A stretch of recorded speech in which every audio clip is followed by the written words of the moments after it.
So you just create in loops of insanity, cycles of insanity, and you wonder why you're upset. You wonder why you're depressed. You wonder why you're just going day by day, feeling like a maybe a robot. I mean, feeling like, okay, this is it's just another day. Why does it have to be just another day? Why can't it be a day where you're gradually growing? Why can't it be a day where you just become better than you was yesterday? Why can't it be a day where you try something new? Why can't it be a day we just do something different and actually express yourself in different and find different ways of expression, expressing your creativity, expressing your joy. Why not find those ways? Huh? Why not? So hold on, and this is actually like a point. I'm curious: is scarcity, is it an emotion, like, or is it just an energetic thing? Like, It's yeah, it's definitely an it's definitely it's a feeling. scarcity is a feeling. Yeah, Okay. it's mental and emotional. Okay. Because I think that's important, because when we think of scarcity, a lot of times, when we're in conversations with people, we think of scarcity as like just physical, not having enough. But I really want to hold Yeah, on what you're saying is scarcity.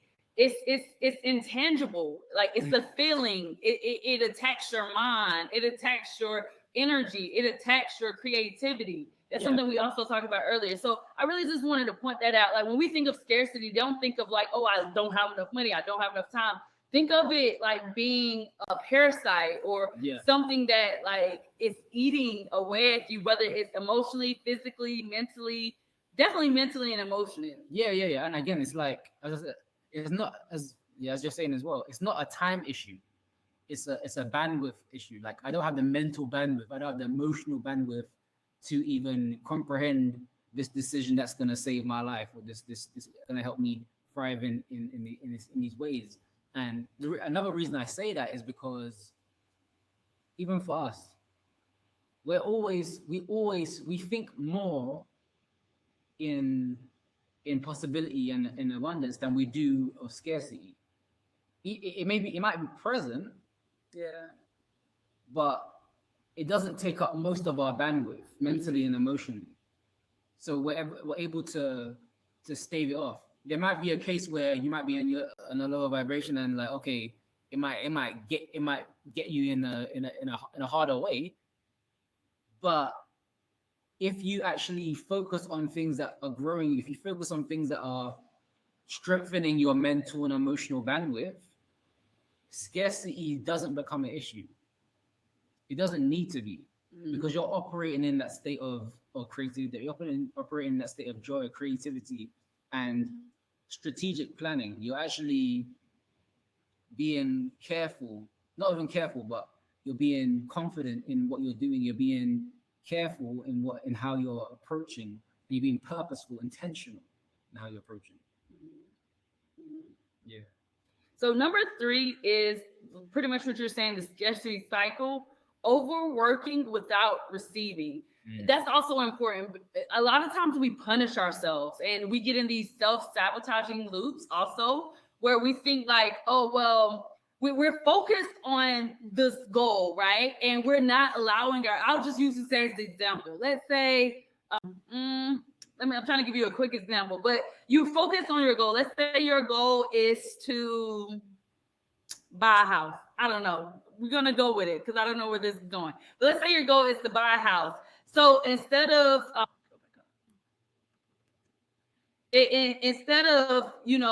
allowing yourself to have moments of joy of doing like different hobbies, you're like, well, you know what, like, because I don't have that house, I'm not happy, I can't enjoy my life. It's so extreme, like it makes no sense. It's like we still get to be grateful in other areas of our life and making every moment joyful in some aspect. Like, no, I don't have this house that I want, but at the same time, I am allowed to enjoy, my day to day. I'm allowed to enjoy my health journey. I'm allowed to enjoy relationships. I'm still allowed to enjoy the money that I do have now, obviously responsibly and everything. But it's like when we don't have that one thing or the things that we think that we want, it's like we shut down other blessings and other opportunities, and we don't allow ourselves to receive or experience happiness in other areas of our life. Yeah, and a scarcity cycle as well. It can show up as avoidance. So so you might be overextending yourself to avoid what you actually want to do in a really twisted way. So that you're saying everything. You're saying yes to going to the pub or something. Maybe say yes to chasing certain opportunities with that might have a little chance, or just on the whim that it will fix your situation, or Yeah, overextending yourself. overextending yourself. Yeah, It's not. But if it's without alignment, you're just staying busy and just staying burnt out. You know, and it's like, but what are you doing though? Because that's not what you want to do. So you wonder why you're burnt out. You wonder why you're just like, oh, I'm busy, I'm ripping, I'm running, I'm dipping and dumbing, and ripping and running. All of this, Mindlessly, like mindlessly. But it's like when it comes to alignment, it's like alignment happens when you choose. It's not by chance. Success is not by chance. It's by choice. Mm-hmm. And so when you're choosing what builds peace and progress. It's not about just productivity. You're choosing what's going to build peace and progress in your life, and which is going to lead to growth. And by proxy, the byproduct will be I'm in alignment. I am living in a way which is fulfilling. I'm living in a way which is naturally productive. Mm-hmm. Mm-hmm. I do want to go back on the self-worth and the self-punishment and the self-sabotage, because I like, this is literally something we're like going deep on. We're super passionate about, and something that we have been seeding, and like we've been sending it. We have a newsletter of a community of people who receive emails from us every week, where we're giving them different tips and talking about stuff like this. We go super deep. But even in some of our content where we're talking about self-sabotage, because it's so funny when we get on YouTube or we're Googling all this stuff, or we're going to therapy, we're trying to figure out like, what's wrong? Like, why am I holding my, or even to ourselves, we're beating ourselves up because we think we're broken. We think something's wrong with us. When in reality, it may be just a worthiness issue. It may be, just the belief. And there's this quote, and I know I'm gonna mess it up because we live right now, but there's this quote, and it pretty much, and I wrote it in my journal differently, but then I came across the official quote. But pretty much is, we have the life that we believe we can have. We have the life that we believe we can have. Slow motion. And so, I was talking to the band about this as well. Like, the things that we desire, those are kind of like the goals that we say that we want.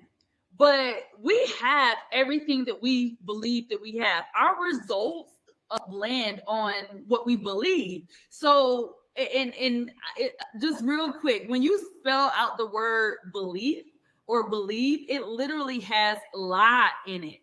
So you can literally lie to yourself until you enroll yourself into believing the things that you actually want in your life. You know what I mean? So, like, if you want to be healthy, lie to yourself until you begin to believe that you can have the thing, or you can be the thing, or you can feel the way. Because our beliefs are lies that we just believe, like we made up. Just somebody gave it to us, or we just made assumptions and put it together, and that's what we believe. But like, everybody's beliefs are kind of different, so we all can't be wrong. So however you want your life, you get to make it up and believe it, right? And change your life. But going back to receiving and self-worth, when we talk about self-worth, y'all, this is like this. I've been seeing some content, but we have so much coming out for y'all when it's talking about self-worth, worthiness, and all that. But that is really the core issue. That's the core issue. And that's why we're always like encouraging and sharing our journey about self-mastery and believing in yourself, because we're on this journey as a society of seeking validation and permission, when we really hone in and fix our self-worth, and we work on our worthiness about how we feel within ourselves and for ourselves, that's when life changes. And so as far as just know, just because you have failed in the past, just because you have made mistakes, unfortunately you're human living on planet Earth, so like that's going to happen. But that you think that you deserve to be punished. You think that you deserve that. Oh, well, I can't accept that because you think you're a bad person, but you're not